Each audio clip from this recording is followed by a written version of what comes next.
रसूल करीम सल्लल्लाहु अलैहि वसल्लम ने इरशाद फरमाया, लिस्साइमी फरहतान, रोज़ादार के लिए दो खुशियां हैं।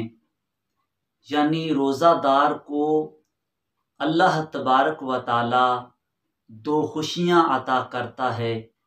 रोज़ादार को दो खुशियां नसीब होती हैं। फरहतुन इंद अफ्तारिही, एक खुशी उस वक्त होती है जब वो रोज़ा अफ्तार करता है। सारा दिन रोज़ा रख के जब रोज़ा पूरा होने का वक्त आता है तो बंदे के दिल को फरहत और खुशी महसूस होती है।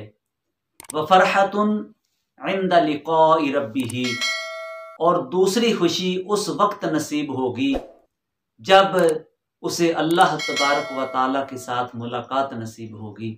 अल्लाह तबारक व ताला के साथ मुलाकात करेगा।